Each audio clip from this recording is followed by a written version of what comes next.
बिस्मिल्लाहिर्रहमानिर्रहीम। अस्सलाम वालेकुम। मैं हूं सुहेल ख़ान, आप देख रहे हैं मेरा यूट्यूब चैनल। उम्मीद करता हूं कि आप जहां भी हैं खुश हैं और अपना आप बहुत ख्याल रख रहे हैं। नए देखने वाले नाज़रीन इस चैनल को ज़रूर सब्सक्राइब करें और अपनी आरा मुझे ज़रूर दिया करें। आज chief justice of Pakistan justice Qazi Faez Isa ने बड़े अहम बातें की हैं और ये बातें जो हैं उनकी आज कम से कम मुझे तो बहुत ज़्यादा अच्छी लगी हैं और बहुत ज़्यादा उन्होंने बड़ी ख़ूबसूरत बातें की हैं। इस प्रोग्राम में आपके साथ शेयर करूंगा, लेकिन इस बातों के हवाले से कुछ सवालात भी जन्म दे चुके हैं और वो सवालात क्या हैं वो इस वीडियो में आपको बताऊंगा। आज chief justice of Pakistan justice Qazi Faez Isa की सरबराही में 3 रुकनी बेंच ने कल उन्होंने सो मोटो लिया था और ये सो मोटो नोटिस उन्होंने जो सेनेटर हैं फैसल वाडा, जिन्होंने एक गुज़श्ता रोज़ नेशनल प्रेस क्लब में प्रेस कॉन्फ्रेंस की थी और उन्होंने किस तरह अदालत की तज़लील की थी, जजों को तज़लील का निशाना बनाया, जजों को मेलाइन किया। और वो प्रेस कॉन्फ्रेंस के बाद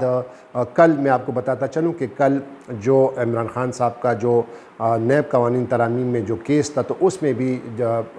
5 रुकनी बेंच के एक रुकन जस्टिस अतर मिनल्लाह साहब ने भी अटॉर्नी जनरल साहब से ये कहा था कि क्या आप हमें अब प्रॉक्सी पार्लियामेंटेरियन की जानिब से उसके ज़रिए हमें जो है आप धमकी दे रहे हैं, हमें थ्रेटन कर रहे हैं। तो उस पर अटॉर्नी जनरल ने कहा था कि ऐसी कोई बात नहीं है, ना हो रही है और ना होना चाहिए। तो आज कल फिर सुप्रीम कोर्ट ऑफ पाकिस्तान काजी फ़ाइज़ ईसा साहब ने सो मोटो लिया फैसल वाडा के उस प्रेस कॉन्फ्रेंस में, जहाँ पे उसमें उन्होंने बड़ी, आपने वो प्रेस कॉन्फ्रेंस देखी होगी तमाम टीवी चैनल, सोशल मीडिया पर और अखबारात में भी उसके मुताबिक उसके बारे में ख़बरें छपी हैं। लेकिन कल चीफ़ जस्टिस ऑफ पाकिस्तान ने फिर सो मोटो नोटिस लिया और आज इस केस की उसकी समाअत थी। और अब आज चीफ़ जस्टिस ऑफ पाकिस्तान ने बाकायदा तौर पर फैसल वाडा और जो मुस्तफ़ा कमाल है उसको बाकायदा तौर पर शोकाज़ नोटिस जारी कर दिया है 5 जून के लिए। और अब उन्होंने शोकाज़ नोटिस है उसका जवाब देना है और फिर अदालत के सामने, अदालत के रूबरू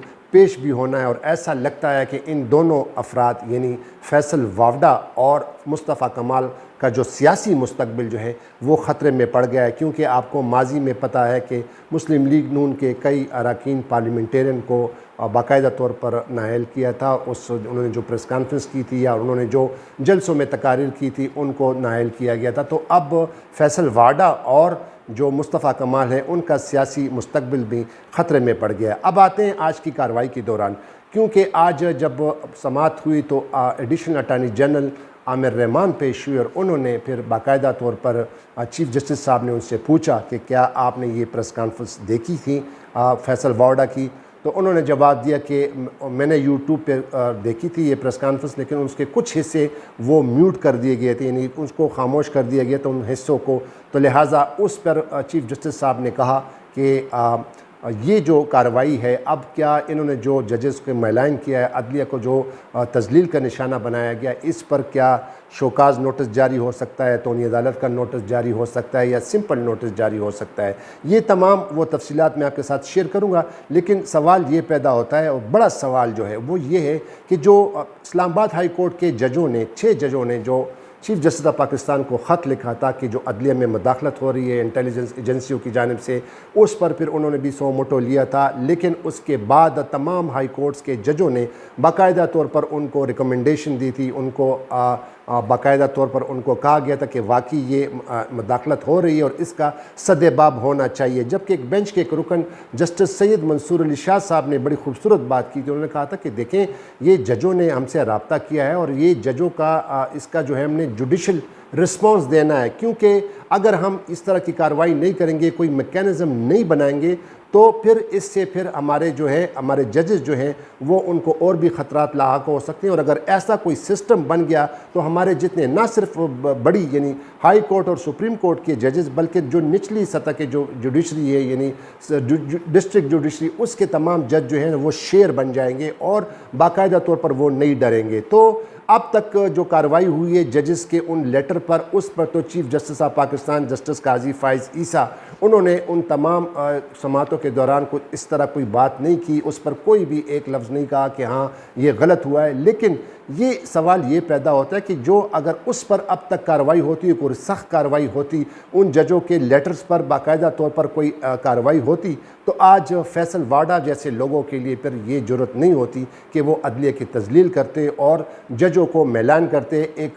कंटेम्पशिप जो है ज़बान इस्तेमाल करते, तौहीनामेज़ ज़बान इस्तेमाल करते। तो आज की जो कार्रवाई है उसमें चीफ़ जस्टिस काजी फ़ाइज़ ईसा साहब ने, कार्रवाई तो बहुत लंबी है लेकिन मैं सीधा चीज़ें आपको बता रहा हूँ कि उन्होंने additional attorney general Aamir Rahman से पूछा और बल्कि उनसे फिर कहा कि मुझसे मेरे ख़िलाफ़ भी माजी में बहुत सारे लोगों ने बात की, लेकिन चूँकि मैंने उसका नोटिस इसलिए लिया कि अगर मैं लेता तो फिर ये मेरी ज़ात का हैसियत होती और फिर ये कहा जाता कि इसकी ज़ात पर अटैक हुआ, तो लिहाजा उन्होंने ये कार्रवाई की। तो लिहाजा चीफ़ जस्टिस का ये कहना था कि मैंने वो कार्रवाई नहीं की, लेकिन मेरे उस सब्र व तहम्मुल का जो है लोगों ने गलत फ़ायदा उठाया और अब यहाँ तक पर आ गए कि गालम गलूच पर आ गए और अदलिया की तजलील करते हैं, जजों की तजलील करते हैं। और चीफ़ जस्टिस साहब का ये भी कहना था कि ये एक इनफरादी मामला नहीं है बल्कि एक पूरे इदारे का मामला है, पूरी जुडिशरी का मामला है। आप किसी के ख़िलाफ़ बात कर सकते हैं इंडिविजुअली तौर पर, लेकिन अगर आप पूरे इदारे को, पूरी अदलिया को मैलान करेंगे, उसकी तजलील करेंगे, तो ये नामुनासिब और ये किसी तौर पर भी बर्दाश्त नहीं किया जाएगा। चीफ़ जस्टिस साहब ने ये भी हवाला दिया और ये बात मुझे उनकी बहुत ज़्यादा पसंद आई। नाज़रीन, चाहे आप लोगों को पसंद हो या ना पसंद हो, लेकिन मुझे ये बात बहुत ज़्यादा अच्छी लगी कि उन्होंने कहा कि मुहज़्ज़ब माशरे में इस तरह के गालम गलूच नहीं होते, वहाँ पे इस तरह की तौहीन अदालत की कार्रवाई नहीं करती अदालतें, क्योंकि वहाँ का एक मुहज़्ज़ब माशरा होता है, इस तरह की कार्रवाई वहाँ नहीं होती। उन्होंने चीफ़ जस्टिस साहब ने ये भी कहा कि मैं ये तस्लीम करता हूँ कि माजी में अदलिया से कुछ गलत फ़ैसले हुए, लेकिन अगर उस माजी में अगर गलत फ़ैसले हुए तो उसका तो हम मौजूदा अदलिया जो है वो ज़िम्मेदार नहीं, कम अज़ कम वो ज़िम्मेदार नहीं। साथ ही साथ उन्होंने ये भी कहा कि अगर किसी ख़ानदान में उनके बुज़ुर्गवारान कोई गलती करते हैं तो इसका ख़मियाज़ा जो है उनके फिर बच्चे और उनके जो दीगर जो उनके जो वरसा हैं या उनके जो बच्चे हैं उनको मौजूद इल्ज़ाम नहीं ठहराया जा सकता। और उन्होंने ये भी कहा कि माजी में अदलिया ने जो फ़ैसले किए हैं तो उसका ज़िम्मेदार जो है इन्हें करार नहीं दिया जा सकता मौजूदा अदलिया के लिए। चीफ़ जस्टिस साहब ने ये भी कहना था कि ये जो बाहर के दुनिया में पाकिस्तान की अदलिया का जो मुकाम है, जो उनका जो ग्राफ है, वो असल में निचले नंबर पर है, लेकिन इसका कोई मतलब ये नहीं है। बाकायदा तौर पर हम पूरी कोशिश कर रहे हैं कि हम अदलिया को बेहतर से बेहतर बनाएं। तो फिर additional attorney general Aamir Rahman से उन्होंने कहा कि आप ये बताएं कि ये जो प्रेस कॉन्फ्रेंस हुई है तो इस पर तौहीन अदालत की कार्रवाई हो सकती है। और उन्होंने फिर आइन का आर्टिकल 204 उनको कहा कि ये पढ़ें। एडिशनल अटॉर्नी जनरल ने वो पढ़कर सुनाया। फिर उन्होंने 2003 का जो कंटेम्प्ट यानी तौहीन अदालत का जो कानून है, जो ऑर्डिनेंस है, वो पढ़कर सुनाया और उसमें वाज़े तौर पर यह लिखा है कि अगर कोई भी शख्स कोई किसी अदालत में कोई मामला ज़ेर समात हो, वो मामला उस पर अभी फ़ैसला नहीं आया हो, तो आप उसको डिस्कस नहीं कर सकते, क्योंकि अगर आप उसको डिस्कस करेंगे और अपना फ़ैसला आप किसी पे ठोंस सकते हैं। चीफ़ जस्टिस साहब ने ये भी कहा कि कोई भी किसी फ़ैसले के बारे में कोई कमेंट कर सकता है, लेकिन उनको ये किसी भी शख्स को ये इख्तियार नहीं है कि वो अपना फ़ैसला जो है वो अदालत में जो है इम्पोज़ करे और ये कहे कि नहीं अदालत का ये फ़ैसला इस तरह ये गलत है और इसको इस तरह होना चाहिए, ये कोई नहीं कर सकता। हाँ, आप कमेंट कर सकते हैं, लेकिन आप अपना फ़ैसला ठोंस नहीं सकते हैं। और उन्होंने ये भी कहा कि यहाँ पे अलमिया ये है कि यहाँ पे जब अदलिया का पर एतमाद उठ जाता है तो लोग जो है ना कानून को अपने हाथ में ले लेते हैं, हथियार उठा लेते हैं और फिर वो कहते हैं कि हम अपना इंसाफ खुद दिलाएंगे। तो उन्होंने चीफ जस्टिस साहब ने कहा कि माजी में मुख्तलिफ़ कौमों से भी गलतियाँ हुई हैं और उन कौमों ने फिर अपने आप को ठीक किया, तो लिहाजा ऐसी बात नहीं है कि अगर कोई गलती हो जाए तो उसको ठीक नहीं किया जा सकता। तो अब बाकायदा तौर पर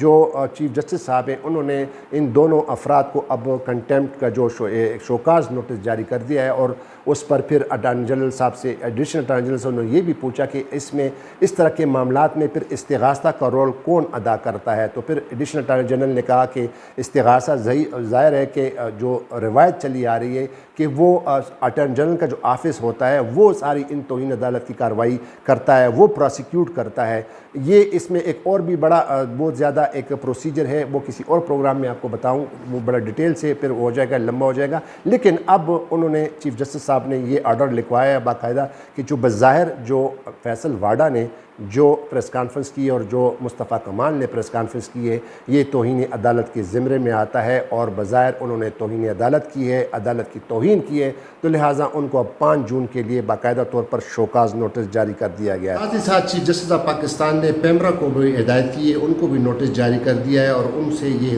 उनको हिदायत की है कि इन तमाम दोनों प्रेस कॉन्फ्रेंस के तमाम वो ट्रांसक्रिप्ट जो है वो मुहैया किए जाएँ। ट्रांसक्रिप्ट भी जो उन सब उस प्रेस कॉन्फ्रेंस के दौरान जो सवालात और जवाबात हुए वो मुकम्मल ट्रांसक्रिप्ट जो है वो मुहैया किया जाए और अब समाअत जो है वो 5 जून तक मुलतवी कर दी गई है। आज का ये जो केस है और ये जो चीफ जस्टिस साहब ने इस केस की कार्रवाई की, मैं कम अज़ कम इससे बहुत खुश हूँ। लेकिन मैंने स्टार्ट में भी आपको बताया कि अगर चीफ जस्टिस साहब उस जो 6 जजों ने जो ख़त लिखे थे इस्लामाबाद हाई कोर्ट ने चीफ जस्टिस साहब को, अगर वो इस पर अभी तक कोई ख़ास कार्रवाई करते तो इस तरह के मामलात, इस तरह के लोग जो हैं फिर वो मीडिया पे आकर इस तरह अदालत की और जजों की तज़लील ना करते। तो एक और वीडियो में दोबारा आपके सामने हाज़िर हूँगा, तब तक के लिए इजाज़त दीजिए। खुदा हाफ़िज़। पाकिस्तान ज़िंदाबाद।